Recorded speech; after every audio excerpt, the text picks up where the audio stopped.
आज की इकोनॉमी का एमसीक्यू डिसेंट्रलाइज्ड प्लानिंग या फिर डिसेंट्रलाइजेशन ऑफ प्लानिंग के बारे में है। क्वेश्चन को हम लोग देखते हैं। क्वेश्चन पूछ रहा है कि consider the following statement regarding decentralisation of planning in India. Planning के योजना के विकेंद्रीकरण के संबंध में निम्नलिखित कथनों पर ध्यान दीजिए। पहला स्टेटमेंट है, it is absence of functional, administrative and financial interference by central body in the planning. पहला स्टेटमेंट बोल रहा है कि यह केंद्रीय संस्था द्वारा फंक्शनल, एडमिनिस्ट्रेटिव और वित्तीय दखल का अभाव होना है। ठीक है। दूसरा है, it was a essential feature of British Indian government. यह ब्रिटिश भारतीय सरकार का एक प्रमुख हिस्सा था। तीसरा स्टेटमेंट है, community development programme is considered as first phase of decentralisation of planning in India. योजना के विकेंद्रीकरण के संबंध में जो कम्युनिटी डेवलपमेंट प्रोग्राम है उसको इसका पहला चरण माना जाता है। फिर चौथा स्टेटमेंट है, special scheme to targeted groups and targeted areas were started under community development programme. तो जो ये स्पेशल टारगेट ग्रुप और टारगेट एरिया जो है, ये जो स्कीम थी, ये कम्युनिटी डेवलपमेंट प्रोग्राम के तहत शुरू की गई थी। अब ये सारे स्टेटमेंट है, इसमें फैक्चुअल है, एक दो स्टेटमेंट आप लॉजिक से भी सॉल्व कर सकते हैं। तो हम लोग उसको देखते हैं कि इसमें आंसर क्या होगा। सबसे पहले हम लोग समझना शुरू करते हैं कि डिसेंट्रलाइज्ड प्लानिंग क्या होती है। तो कहानी शुरू होती है भारत के आज़ाद होने के साथ। जब भारत आज़ाद होता है उस टाइम पे नेहरू प्रधानमंत्री बनते हैं। नेहरू एक समाजवादी व्यक्ति थे। समाजवाद पे उनका गहरा असर था उनके ऊपर, और समाजवाद का उस समय जो सबसे प्रबल दावेदार था, या जो समाजवाद का जो झंडा उठा के आगे चल रहा था, वो था रशिया, यूएसएसआर, सोवियत संघ। अब चूंकि नेहरू एक समाजवादी थे तो उन्होंने बहुत सारे ऐसे फीचर्स को, बहुत सारे ऐसे इम्पोर्टेंट पॉइंट्स को जो समाजवाद में होते हैं, जो समाजवादी सरकार में होते हैं, उसको उन्होंने स्वीकार किया। जैसे कि इसमें से एक प्लानिंग भी था। उस समय सोवियत संघ में प्लानिंग का जोर चल रहा था। वहां की सरकार 7 साल की, 10 साल की प्लानिंग लेके चल रही थी कि हमें 10 साल में ये काम करना है देश को आगे बढ़ाने के लिए। प्लानिंग का मतलब होता है कि सरकार अपने सभी संसाधनों का, सभी रिसोर्सेस का इस प्रकार से समायोजन करेगी जिससे कि देश का विकास आने वाले 5 साल, 10 सालों के लिए होगा। और ये समाजवादी व्यवस्था में ही होता है, क्योंकि हमने पहले के वीडियो में पढ़ा था कि जो कैपिटलिस्ट इकोनॉमी होती है, कैपिटलिस्ट इकोनॉमी में जो संसाधनों पर अधिकार होता है वो देश का या सरकार का नहीं होता, निजी लोगों का होता है। प्राइवेट प्रॉपर्टी को उसमें महत्व दिया जाता है। तो अगर ये हम प्लानिंग की बात करेंगे तो कभी भी ये कैपिटलिस्ट इकोनॉमी का एक बहुत बड़ा पार्ट नहीं होगा। ये समाजवादी इकोनॉमी का ही, या समाजवादी अर्थव्यवस्था का ही एक फीचर है या एक गुण है, जिसमें संसाधनों को समाकित करके, उनका समाकलन करके और विकास को दिशा देने के लिए सरकार एक दिशा में उन संसाधनों का प्रयोग करती है। तो इसी फॉर्मूला को अपनाते हुए नेहरू गवर्नमेंट ने आजादी के बाद भारत में विकास को गति देने के लिए योजनाबद्ध प्लान का या योजनाबद्ध विकास को जोर देने के लिए प्लानिंग का इस्तेमाल किया। प्लानिंग का इस्तेमाल यह था कि पंचवर्षीय योजनाएं शुरू हुई 1951 में। इस पंचवर्षीय योजना के तहत सरकार, केंद्र सरकार मुख्य रूप से प्लानिंग करती थी कैसे हमें देश के हर तबके का या हर सेक्शन का विकास करना है, और उसके लिए वो फंड एलोकेट करती थी। लेकिन बहुत जल्दी ये रियलाइज हो गया नेहरू गवर्नमेंट को और सरकार को कि प्लानिंग जो है कभी भी वो सेंट्रलाइज लेवल पे करेंगे तो सफल नहीं हो पाएगी। मतलब कि अब हम प्लानिंग कर रहे हैं सेंट्रल लेवल से कि हमें देश के इन क्षेत्रों का विकास करना है, लेकिन हमें पता ही नहीं है कि लोकल लेवल पर उन सेक्शंस या उन एरियाज में विकास के लिए किन किन चीजों की आवश्यकता है। उन्होंने बोल दिया कि हमें पंचायत में रोड बनानी है या हमें डिस्ट्रिक्ट लेवल पे रोड बनानी है, लेकिन उन्हें पता नहीं कि रोड बनाने के लिए डिस्ट्रिक्ट लेवल पे किन किन प्रकार की चुनौतियों का सामना करना पड़ेगा, वहाँ किस तरह की परिस्थितियां हैं, क्या दिक्कत है। वहाँ पे जो प्लानिंग जो कर रहे हैं, जिन लोगों ने प्लान बनाया या स्कीम बनाया, वो सेंट्रल लेवल पर बैठे हुए हैं, दिल्ली में बैठे हुए हैं, और वहीं से उन्होंने अज्यूम करके प्लानिंग पूरे इंडिया के लिए बना दी। हर प्रदेश की परिस्थितियां अलग अलग हैं। राजस्थान एक सूखा ग्रसित प्रदेश है, इसी प्रकार से अगर हम देखें तो केरला और ये सब जो है वो कोस्टल एरियाज हैं, है ना, तटवर्ती एरिया है। तो हर क्षेत्र की डिमांड अलग है, हर क्षेत्र की मांग अलग है और हर क्षेत्र का विकास भी अलग तरीके से होगा। अगर इतना बड़ा देश है, इतनी विविधता है, तो देश का विकास कभी भी एक केंद्रीय योजना के माध्यम से नहीं हो सकता।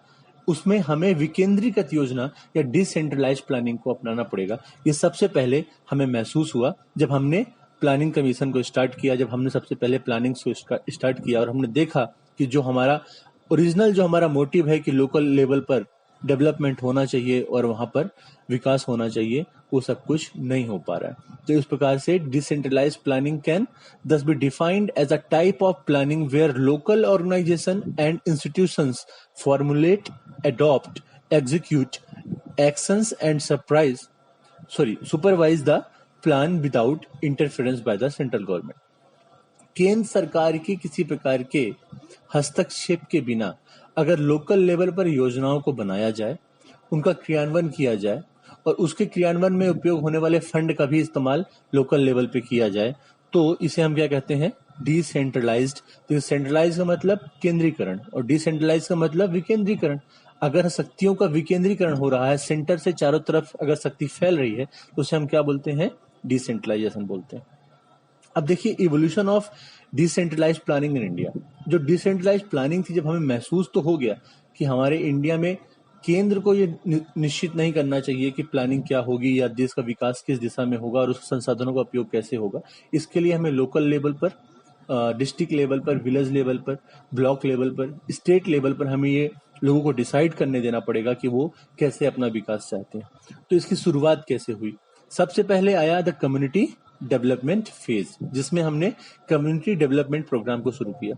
1951 से 1956 जो फर्स्ट 5 ईयर प्लान का जो टेनर था और दूसरा सेकंड 5 ईयर प्लान का 1956 से 1961 तक, इस दौरान हमने कम्युनिटी डेवलपमेंट प्रोग्राम पर बहुत अधिक जोर दिया।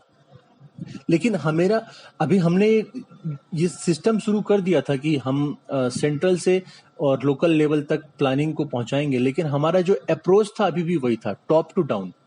सेंट्रल गवर्नमेंट बोलती थी कि ये प्रोग्राम्स हैं, इनको आपको अपने अपने एरिया में लागू करना है। प्रोग्राम डिसाइड करने का या प्रोग्राम्स को चलाने का कि चलाना कैसे है, ये भी सरकार बताती थी, केंद्र सरकार बताती थी कि अब ये मजदूरों के लिए ये स्कीम है या किसानों के लिए ये स्कीम है। राज्य सरकार लोकल लेवल पर इन स्कीम्स को इस तरह से लागू करवाएगी। तो जो आत्मा थी डिसेंट्रलाइजेशन की, वो मरी हुई थी। जो वास्तविक तरीके से जो निर्णय स्थानीय स्तर पे होने चाहिए थे, वो नहीं हो रहे थे। तो कम्युनिटी डेवलपमेंट प्रोग्राम में टारगेट किया गया था कि कम्युनिटी को, समाज के हर एक तबके को विकास की धारा में जोड़ा जाएगा। लेकिन इसमें फ्लॉ क्या था? यही था कि जो सेंट्रल गवर्नमेंट थी अभी भी वो टॉप डाउन अप्रोच अपना रही थी, ऊपर से नीचे की तरफ देख रही थी, ना कि नीचे से ऊपर की तरफ। जबकि डिसेंट्रलाइजेशन का सबसे इंपॉर्टेंट पार्ट क्या है कि नीचे से ऊपर की तरफ विचारों का फ्लो होना चाहिए, ना कि ऊपर से नीचे की तरफ विचारों का फ्लो होना चाहिए। ठीक। तो इसमें जो ये पहला जो इन्होंने कम्युनिटी डेवलपमेंट प्रोग्राम जो चलाया था, वो बहुत हद तक सफल नहीं हो पाया, क्योंकि उन्होंने अपने अप्रोच में कोई चेंजेस नहीं किया था। ठीक।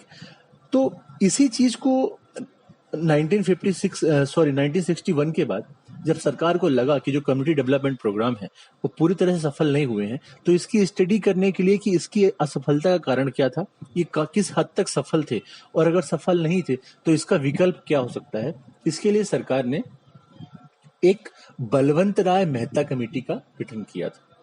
बलवंत राय मेहता कमेटी जो थी, उसने कम्युनिटी डेवलपमेंट प्रोग्राम्स के ऊपर अपना रिसर्च किया और रिकमेंडेशन दी, और उसने बोला कि इसमें टॉप टू बॉटम अप्रोच अपनाया गया है जो कि डिसेंट्रलाइजेशन के अगेंस्ट है, और इसलिए हमको विलेज, ब्लॉक और डिस्ट्रिक्ट लेवल पर पंचायत का गठन करना चाहिए, पंचायती राज्यों का गठन करना चाहिए। सबसे पहले बलवंत राय मेहता ने रिकमेंडेशन दी थी कि हमें पंचायती राज की स्थापना ब्लॉक और विलेज और डिस्ट्रिक्ट लेवल पे करना चाहिए।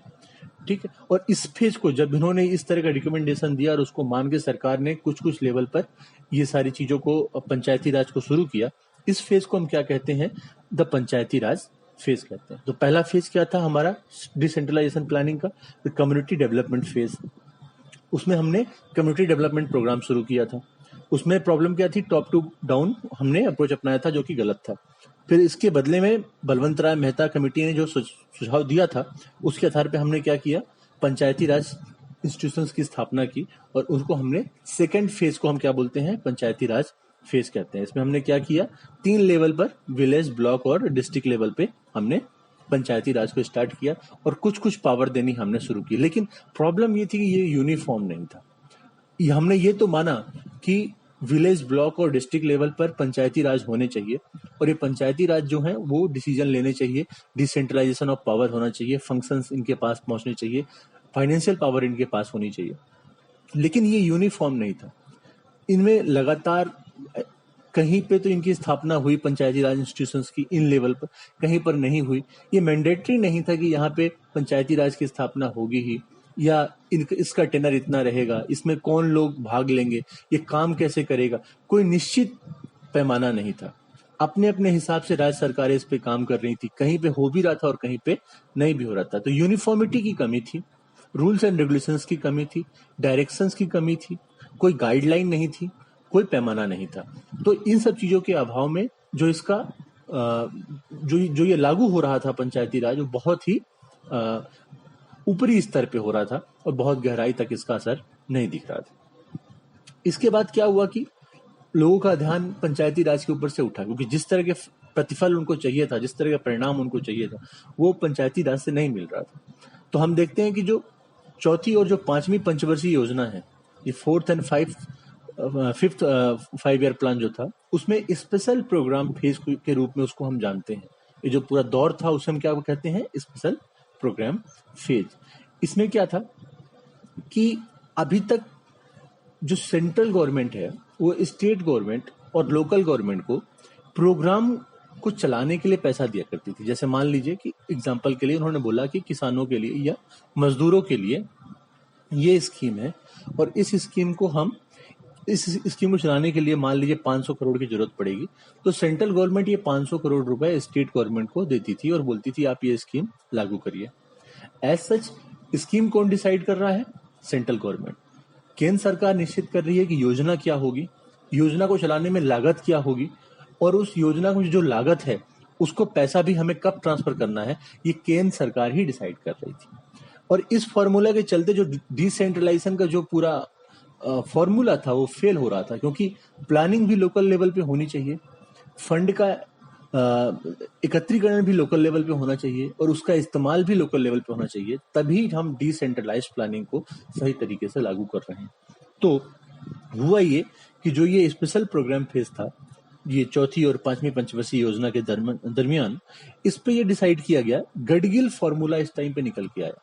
गडगिल फॉर्मूला क्या था, गडगिल ने जो फॉर्मूला दिया उसके हिसाब से उसने बोला कि हमें एक साथ सारा का सारा जो पैसा है जो हम स्कीम्स में स्टेट गवर्नमेंट को देते हैं या प्रोग्राम लॉन्च करने के लिए स्टेट गवर्नमेंट को देते हैं, हमें अलग अलग प्रोग्राम वाइज वो पैसा न दे करके हमें एक काम करना चाहिए, हमें एक साथ पूरा पैसा स्टेट गवर्नमेंट को दे देना चाहिए। उसमें से 30% ग्रांट के रूप में और 70% लोन के रूप में स्टेट गवर्नमेंट को, सेंट्रल गवर्नमेंट को ये पैसा ट्रांसफर कर देना चाहिए। 30% ग्रांट जिसमें इंटरेस्ट नहीं लगेगा और 70% लोन जो स्टेट गवर्नमेंट को बाद में वापस करना पड़ेगा। तो इस तरह से जो पूरा अमाउंट है वो पूरा का पूरा पैसा सेंट्रल गवर्नमेंट को, स्टेट गवर्नमेंट को ट्रांसफर कर देना चाहिए और फिर स्टेट गवर्नमेंट को ये डिसाइड करना चाहिए कि उन्हें कौन सी स्कीम चलानी है, किस लेवल पे चलानी है, कितना खर्च करना है और कितना उसको किस तरह से उपयोग करना है। तो ये जो गडगिल फॉर्मूला था, इसके तहत ये हमने स्पेशल प्रोग्राम फेज को देखा कि उस समय पे ये शुरू हुआ। और इस पे लेकिन सरकार ने एक बात जरूर बोली कि आपको कुछ ग्रुप और एरियाज को फिक्स करना पड़ेगा, उन्हें आपको टारगेट ग्रुप और टारगेट एरिया का नाम देना पड़ेगा। हम आपको पैसा दे रहे हैं, पूरा का पूरा पैसा हम आपको दे रहे हैं, हम आपको स्कीम के जरिए पैसा यूज करने के लिए नहीं कह रहे हैं, लेकिन आपको कुछ टारगेट एरियाज और टारगेट ग्रुप्स को आइडेंटिफाई करना पड़ेगा। जैसे कि मान लीजिए गरीब महिलाएं हो गई, ठीक है, जैसे कि वृद्ध किसान हो गए, ठीक है, या फिर ऐसे एरिया जो सूखा ग्रसित हैं। जैसे मान लीजिए पूरे प्रदेश में पूरा क्षेत्र तो सूखा ग्रसित नहीं हो सकता, या मान लीजिए कोई पर्टिकुलर एरिया सूखे से बहुत अधिक ग्रसित है, तो उसकी पहचान की जाए और उस टारगेट एरिया और टारगेट पीपल और टारगेट ग्रुप के ऊपर ज्यादा इन्वेस्टमेंट किया जाए, ऐसा गडगिल फॉर्मूला के अंदर कहा गया था और ऐसा सेंट्रल गवर्नमेंट ने स्टेट गवर्नमेंट को कहा। तो जो ये स्पेशल प्रोग्राम फेज था, इसकी दो विशेषताएं थी। पहली बात तो ये कि चौथी पचवीं पंचवर्षीय योजना के दौरान ये आया था। दूसरी बात, गडगिल फॉर्मूला ने बोला था कि पूरा का पूरा फंड ट्रांसफर कर देना चाहिए स्टेट गवर्नमेंट को, जिसमें कि 30% ग्रांट के रूप में और 70% कैसा होना चाहिए, लोन के रूप में होना चाहिए। और इसके लिए जो स्पेशल स्कीम जो स्टेट गवर्नमेंट चलाएंगी, वो उसके लिए टारगेट ग्रुप और टारगेट एरियाज को आइडेंटिफाई करेंगी और उसी के आधार पर वो इस फंड का इस्तेमाल करेंगी। तो ये था स्पेशल प्रोग्राम फेज। पहला फेज क्या था, कम्युनिटी डेवलपमेंट प्रोग्राम वाला। दूसरा क्या था, पंचायती राज वाला, जिसमें बलवंत राय मेहता कमेटी की हमने बात देखी थी। अब तीसरा जो फेज था वो था स्पेशल प्रोग्राम फेज, जिसमें हमने गडगिल फॉर्मूला देखा और हम टारगेट ग्रुप और टारगेट एरियाज की बात कर रहे हैं। ये वर्ड इंपॉर्टेंट है कि टारगेट ग्रुप और टारगेट एरियाज, ये जो की टर्म उस टाइम पे निकले थे, ये बहुत इंपॉर्टेंट है, एग्जाम में पूछ लेता है। फिर इसके बाद में क्या हुआ, इसके बाद में 6th और 7th 5 ईयर प्लान जो था, इसमें एक अभी तक डिसेंट्रलाइजेशन ऑफ जो प्लानिंग हो रही थी उसकी स्टडी करने के लिए एक हनुमंता राव कमेटी बनाई गई थी 1982 में। हनुमंता राव जो कमेटी थी, ये हनुमंतन राव कमेटी ने एक सुझाव दिया कि हम जितना भी विकास करते हैं, हम जितनी भी डेवलपमेंट लेवल पे हमने जो भी प्रोग्राम चला रखे हैं, उन सब का जो मुख्य बिंदु होना चाहिए वो डिस्ट्रिक्ट होनी चाहिए। गांव नहीं होना चाहिए, राज्य नहीं होना चाहिए, केंद्र सरकार नहीं होनी चाहिए, बल्कि डिस्ट्रिक्ट लेवल पे जो गवर्नमेंट है, डिस्ट्रिक्ट लेवल पर जो हमारे एडमिनिस्ट्रेटिव ऑफिसर्स बैठते हैं, वो इसके मुख्य बिंदु होने चाहिए। डिस्ट्रिक्ट से ही हमें प्लानिंग्स को, डिसेंट्रलाइजेशन को आगे बढ़ाना चाहिए। और इसके सुझाव किसने दिया था, CH हनुमंतन राव ने ये सुझाव दिया था। उन्होंने कहा था कि इस पे डिस्ट्रिक्ट लेवल पे हमें सभी सेक्टर्स के लिए और सभी एरियाज के लिए एक यूनिफाइड प्लानिंग प्रोसेस करनी चाहिए। सारा जो भी विकास होगा लोकल लेवल पे, उसको डिस्ट्रिक्ट लेवल पे ही मॉनिटर किया जाएगा। और इसमें IAS की भूमिका को बहुत ज्यादा इंपॉर्टेंस दी गई थी कि यहाँ पे जो IAS था, क्योंकि डिस्ट्रिक्ट लेवल पे जो DM होता है वही एडमिनिस्ट्रेटिव हेड होता है। और इस योजना के तहत कि डिस्ट्रिक्ट लेवल पे ही सारा कुछ निर्णय होगा कि कहाँ पे कितना पैसा लगाना है और कैसे विकास होगा, इसके लिए डिस्ट्रिक्ट को चूज किया गया और उसके जो IAS की भूमिका थी वो बहुत इंपॉर्टेंट हो गई। तो जो अगला जो हमारा जो चौथा फेज था वो क्या हो गया, डिस्ट्रिक्ट प्लानिंग फेज हो गया। ये 6th और 7th 5 ईयर प्लान में चल रहा था। इसे किसने रिकमेंड किया था, CH हनुमंतन राव ने। कब, 1982 में। और इसके अंदर सबसे बड़ी बात यह थी कि डिस्ट्रिक्ट को एक सबसे इंपॉर्टेंट की पॉइंट माना गया था। डिस्ट्रिक्ट को ही एक यूनिफाइड प्लानिंग पॉइंट माना गया था, जिसके अंदर डिस्ट्रिक्ट लेवल पे डिसाइड करना था कि किस एरिया में कितना विकास करना है और फंड एलोकेशन कैसे होना है। फाइनली इन सब चीजों के बाद में जब ये महसूस किया गया कि ये सब कुछ तो ठीक है, हमने कम्युनिटी डेवलपमेंट प्रोग्राम भी कर लिया, हमने स्पेशल प्रोग्राम भी देख लिया और हमने टारगेटेड ग्रुप, टारगेटेड एरियाज देखा, डिस्ट्रिक्ट प्लानिंग फेज भी हमने देखा, लेकिन ये कमी महसूस होती रही हमेशा कि पूरे इंडिया में एक यूनिफाइड सिस्टम नहीं है कि हर जगह पर, हर राज्य में या हर जिले में एक स्थानीय निकाय हो, स्थानीय संस्थाएं हो, जहां पे डिसेंट्रलाइज प्लानिंग हो रही हो।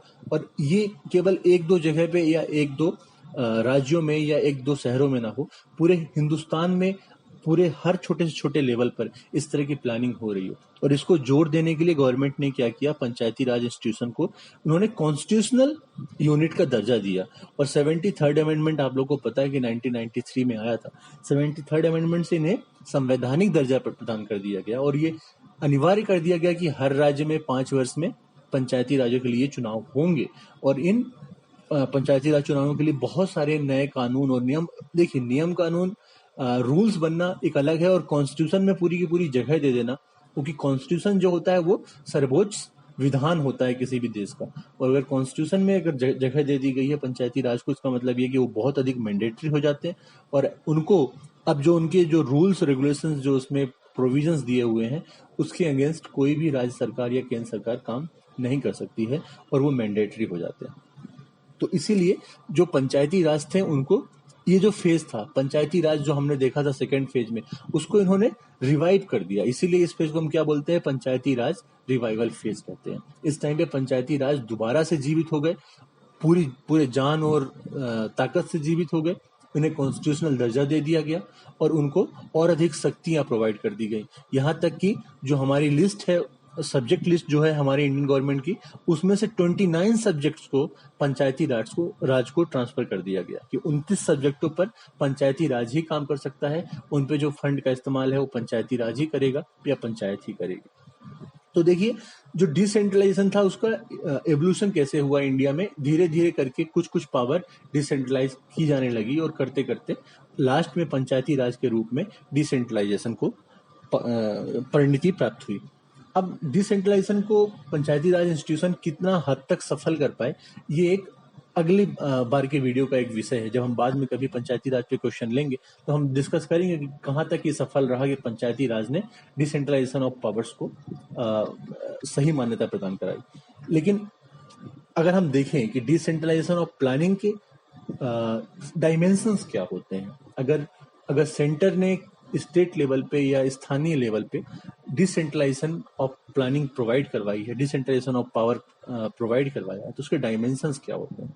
सबसे पहले तो फंक्शनल डिसेंट्रलाइजेशन होना चाहिए, दूसरा फाइनेंशियल डिसेंट्रलाइजेशन होना चाहिए, तीसरा एडमिनिस्ट्रेटिव डिसेंट्रलाइजेशन होना चाहिए और चौथा पॉलिटिकल डिसेंट्रलाइजेशन होना चाहिए। ये 4 शर्तें पूरी होनी चाहिए तो ही हम ये मानेंगे कि जो डिसेंट्रलाइजेशन है, जो विकेंद्रीकरण है शक्तियों का या पावर का या प्लानिंग का, वो पूरी तरीके से नीचे संचारित किया गया है, पूरी तरह से स्थानांतरित किया गया है। अगर इनमें से कोई भी एक पॉइंट लैग करता है तो वो जो डिसेंट्रलाइजेशन है, जो विकेंद्रीकरण है शक्तियों का, वो सही मायने में विकेंद्रीकरण नहीं माना जाएगा और वो अधूरा रहेगा और उससे परिणाम भी उस तरह के नहीं मिलेंगे। तो पहला क्या है, फंक्शनल। जैसे कि अगर मान लीजिए कि अगर आपने फंड दे दिया नीचे स्थानीय निकायों को, पंचायतों को, लेकिन उन्हें ये नहीं बोला, ये निश्चित नहीं किया गया कि इस फंड का वो इस्तेमाल कैसे करेंगे, और ना ही उन्हें ये डिसाइड करने का मौका दिया जा रहा है कि उस फंड का इस्तेमाल कैसे करेंगे, तो वो फंड आपने जो दिया है, जो पैसा आपने ऊपर से भेजा है, वो किसी काम का नहीं है। इसलिए फंक्शनल डिसेंट्रलाइजेशन जरूर होना चाहिए। फॉर एग्जाम्पल, अगर एजुकेशन है, एजुकेशन में अगर हम बोलते हैं कि प्रौढ़ शिक्षा जो होती है वो पंचायतों का काम है, तो हाँ, हमने क्या किया, फंक्शनल डिसेंट्रलाइजेशन किया, हमने फंक्शंस को पंचायत के लेवल पर ट्रांसफर कर दिया। कौन सा, प्रौढ़ शिक्षा के लिए। तो फंड के साथ साथ इंपॉर्टेंट क्या है, फंक्शंस को डिसाइड करना कि क्या क्या फंक्शन ऐसे होंगे जो स्थानीय निकाय अपने स्तर पर कर सकते हैं। दूसरा है फाइनेंशियल, जो मैंने बताया कि अगर आपने उसको फंक्शनल पावर भी दे दी और बाकी एडमिनिस्ट्रेटिव और पॉलिटिकल पावर भी दे दी स्थानीय निकाय को, लेकिन अगर आपने उनको फाइनेंशियल पावर नहीं दिया, फाइनेंशियल इंडिपेंडेंस नहीं दिया, तो वो जो डिसेंट्रलाइजेशन ऑफ पावर है वो किसी काम का नहीं रहेगा, क्योंकि अल्टीमेटली सारे काम तो फाइनेंस से ही होते हैं, पैसे से ही होते हैं। फिर एडमिनिस्ट्रेटिव, तो आपने फंक्शन दे दिया, आपने उनको फंड दे दिया काम करने के लिए, फंक्शन बता दिया आपने, लेकिन उस फंक्शन को करने के लिए, उस फंड को यूज करने के लिए उसका एडमिनिस्ट्रेशन भी तो करना पड़ेगा। लाइक ऑफिसर्स बनाएंगे, पंचायत सेक्रेटरी होता है। अगर आपने पंचायत सेक्रेटरी को ये पावर नहीं दिया, अगर आपने सरपंच को ये पावर नहीं दिया कि ये पूरे काम को एडमिनिस्टर वो कर सके, तो आपका जो डिसेंट्रलाइजेशन का जो पूरा कॉन्सेप्ट है वो फेल हो जाता है। तो सबसे पहले इंपॉर्टेंट है फंक्शन, दूसरा है फाइनेंस और तीसरा है एडमिनिस्ट्रेशन, और इसके बाद है पॉलिटिकल। देखिए, किसी भी संस्थान, किसी भी देश में या किसी भी स्थानीय स्तर पे या राज्य स्तर पे किसी भी निकाय को लेजिटिमेसी कैसे मिलती है, पॉलिटिक्स से मिलती है। अगर उसमें जनता की हिस्सेदारी है तो उस संस्थान को हम लेजिटिमेट संस्थान कह सकते हैं, या हम बोल सकते हैं कि वो एक बहुत ही संवैधानिक या सर्वमान्य संस्थान है। जैसे कि मान लीजिए, अगर हमने, सरकार ने, जितनी बात लोग सरपंच की सुनते हैं उतनी बात लोग किसी गवर्नमेंट ऑफिसर की नहीं सुनते, क्योंकि जो सरपंच है, जो पंच का जो हेड होता है, जो हमारा जो पंचायत का हेड होता है, सरपंच है, उसकी जो लेजिटिमेसी है वो कहाँ से आ रही है, उसके चुनाव से आ रही है। वो चुनाव लड़ा है, चुनाव लड़के लोगों ने उसको वोट दिया है और चुनाव जीत करके वो सरपंच बना है, इसलिए उसकी लेजिटिमेसी जो है एक सरकारी कर्मचारी से ज्यादा हो जाती है, भले ही सरकार ने सरकारी कर्मचारी को अपने बिहाफ में वहां पे रखा हुआ है। तो जब पब्लिक पार्टिसिपेशन होता है, जब पीपल्स पार्टिसिपेशन होता है, तो किसी भी संस्थान या संस्था की जो लेजिटिमेसी है वो बढ़ जाती है। और इसीलिए जो पॉलिटिकल डिसेंट्रलाइजेशन है वो बहुत इंपॉर्टेंट है। सिर्फ इतना जरूरी नहीं कि लोकल लेवल पर फंक्शनल, फाइनेंशियल और एडमिनिस्ट्रेटिव पावर्स उनको मिले, बल्कि ये भी जरूरी है कि वो पॉलिटिकली भी डिसेंट्रलाइजेशन वहां होना चाहिए। लोकल लेवल पर चुनाव होने चाहिए, जो लोग जीते वो इन संस्थाओं को चलाने वाले होने चाहिए, जिससे कि इन संस्थाओं को लेजिटिमेसी और ज्यादा प्राप्त हो और अधिक सपोर्ट उनको प्राप्त हो। तो ये चारों फंक्शन, ये चारों पॉइंट जो डायमेंशन है वो डिसेंट्रलाइजेशन के लिए बहुत इंपॉर्टेंट है। तो डिसेंट्रलाइजेशन आप समझ गए होंगे कि केंद्र से नीचे की तरफ शक्ति का जाना, या प्लानिंग जो हम योजना बनाते हैं उस योजना में अधिक से अधिक स्थानीय निकायों की स्वायत्ता और उनका उसमें सहयोग और उसमें उनका पार्टिसिपेशन जो है, यही डिसेंट्रलाइजेशन ऑफ प्लानिंग है। अब क्वेश्चन हम लोग देख लेते हैं। तो पहला लिखा हुआ है, it is absence of functional, administrative and financial interference by the central body in the planning. बिल्कुल सही बात। अगर प्लानिंग में सेंट्रल गवर्नमेंट जो इंटरफेरेंस करता है, चाहे वो फंक्शनल, आपने डायमेंशन पढ़े हैं अभी, है ना, कि जो डिसेंट्रलाइजेशन ऑफ पावर होती है, प्लानिंग होती है, उसका डायमेंशन क्या है, फंक्शनल, एडमिनिस्ट्रेटिव, फाइनेंशियल और पॉलिटिकल। तो यहाँ वही चीज लिखी हुई है, it is absence of functional, administrative, financial interference by central body in the planning. ठीक है, तो वही चीज जो हम पढ़ रहे हैं कि ये फंक्शनल, एडमिनिस्ट्रेटिव और फाइनेंशियल पावर होनी चाहिए लोकल बॉडी के पास में। इसका मतलब क्या हुआ कि सेंट्रल बॉडी के पास वो नहीं होना चाहिए। तो यहाँ पे वही चीज लिखी हुई है कि absence of these things in central body during the planning. तो पहला स्टेटमेंट सही हो गया। दूसरा स्टेटमेंट है, it was essential feature of British Indian government. देखिए, ब्रिटिश इंडियन गवर्नमेंट एक इंपीरियल गवर्नमेंट थी, एक समाजवादी सरकार थी, और कभी भी जो समाजवादी सरकार होती है वो केंद्रीकरण पे ध्यान देती है, क्योंकि वो उसको हमेशा डर रहता है कि जो जिस राज्य को उसने साम्राज्यवाद के जरिए अपने अंदर लिया है, कहीं वो बिखर न जाए, कहीं उसमें कोई विद्रोह ना हो जाए, कहीं वो लोग उनके हाथ से निकल ना जाए। तो कभी भी जो एक समाजवादी साम्राज्यवादी जो एक सरकार होगी, वो कभी भी डिसेंट्रलाइजेशन ऑफ पावर या प्लानिंग नहीं करेगी, हमेशा वो सेंट्रलाइजेशन ऑफ प्लानिंग करेगी। इसके अलावा अगर आप लोगों ने इतिहास पढ़ा होगा, आधुनिक भारत का इतिहास पढ़ा होगा, तो आप लोगों को पता होगा कि डिसेंट्रलाइजेशन ऑफ प्लानिंग कभी भी ब्रिटिश भारत का हिस्सा नहीं रहा है, या उसका एसेंशियल फीचर नहीं रहा है। तो दूसरा स्टेटमेंट गलत हो गया। तीसरा लिखा हुआ, community development programme is considered as first phase of decentralisation of planning in India. हमने पढ़ा है कि जो पहला जो फेज था वो क्या था, कम्युनिटी डेवलपमेंट प्रोग्राम का ही था, जिसमें हमने फर्स्ट और सेकेंड 5 ईयर प्लान में हमने उसको अपनाया था। तो थर्ड स्टेटमेंट सही हो गया। फिर चौथा लिखा हुआ है कि special schemes to target group and target areas were started under community development programme. याद करिए, जो हमने जो ये स्पेशल प्रोग्राम चलाया था, जो स्पेशल प्रोग्राम फेज था चौथी और पांचवी पंचवर्षीय योजना के अंतर्गत, उसमें गडगिल फॉर्मूला के अंतर्गत टारगेट ग्रुप और टारगेट एरियाज का जिक्र किया गया था। ये पहले फेज का जो कि कम्युनिटी डेवलपमेंट प्रोग्राम है, उसका ये फीचर नहीं है। ये फीचर किसका है, ये फीचर हमारे थर्ड फेज का है, जो कि हमारा स्पेशल प्रोग्राम फेज था। तो इसलिए तीसरा स्टेटमेंट भी गलत हो गया, सॉरी चौथा स्टेटमेंट भी गलत हो गया। तो अब इसमें क्या है, पहला स्टेटमेंट सही है, दूसरा गलत है ब्रिटिश इंडिया वाला, तीसरा स्टेटमेंट सही है और चौथा स्टेटमेंट गलत है। अब इसमें पूछ क्या रहा है, which of the above statement is incorrect. तो इनकरेक्ट क्या हो जाएगा, 2 और 4। तो ऑप्शन क्या हो गया, सी। सही आंसर क्या हो गया, सी हो गया। अगली वीडियो के साथ फिर मिलेंगे, तब तक के लिए थैंक यू।